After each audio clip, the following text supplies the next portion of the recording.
আমরা প্রথমে দেখব যে কম্পাইলার কি এবং এটা কিভাবে কাজ করে, জাস্ট একটা বেসিক আইডিয়া নেওয়ার জন্য। তো কম্পাইলার হলো যে একটা প্রোগ্রাম যেটা আমার একটা ল্যাঙ্গুয়েজ থেকে, মানে প্রোগ্রাম তো একটা ল্যাঙ্গুয়েজে লেখা থাকে, সেটা থেকে ট্রান্সলেট করে অন্য একটা ল্যাঙ্গুয়েজে কনভার্ট করে।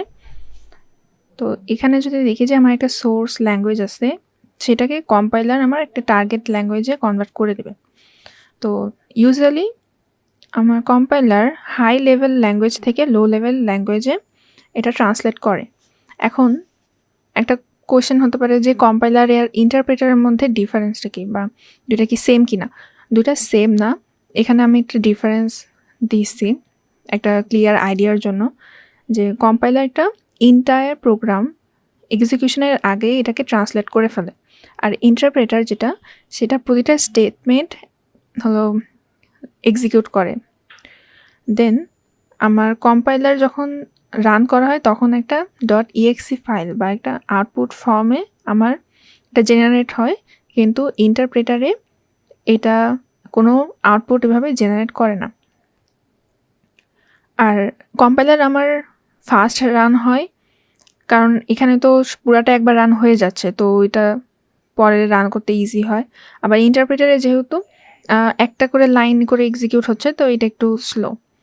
আর এটাতে সিপিইউ ইউটিলাইজেশন একটু বেশি হয়, আর এখানে ইন্টারপ্রেটারে আমার কম্পাইলার থেকে একটু কম ইউটিলাইজেশন হয়।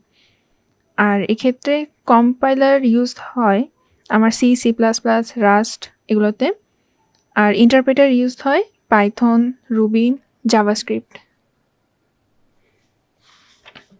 ক্ষেত্রে আরেকটা যদি দেখি, আরেকটু ক্লিয়ার হওয়ার জন্য যে এটা এক্স্যাক্টলি কিভাবে কাজ করতেছে আরেকটু ডিটেলসে, যে এখানে তো আমি বললাম যে সোর্স ল্যাঙ্গুয়েজ থেকে আমার টার্গেট ল্যাঙ্গুয়েজে কনভার্ট হচ্ছে, কিন্তু কনভার্সেশনটা কিভাবে হচ্ছে। এখানে ভেতরে কিন্তু কম্পাইলারের দুইটা পার্ট থাকে, একটা হলো ফ্রন্ট এন্ড ল্যাঙ্গুয়েজ স্পেসিফিক, আর একটা হলো ব্যাক এন্ড মেশিন স্পেসিফিক।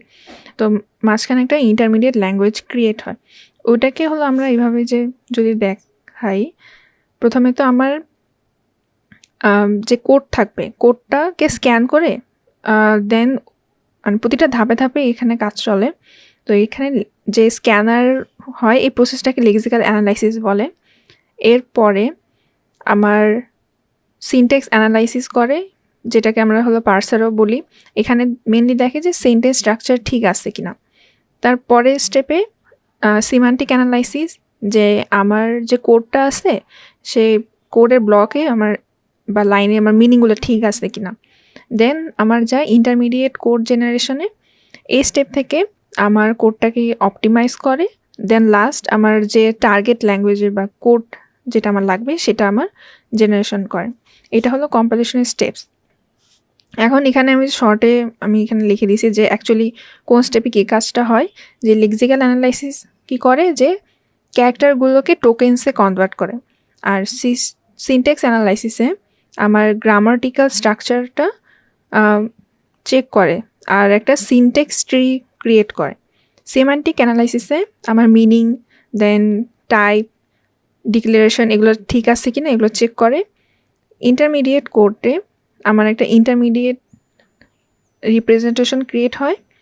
আর কোড অপটিমাইজেশনে আমার স্পিডটা যাতে একটু ইমপ্রুভ হয় আর যাতে মেমোরি ইউসেজটা কম হয়, এর জন্য এটা রিডিউস করা হয়।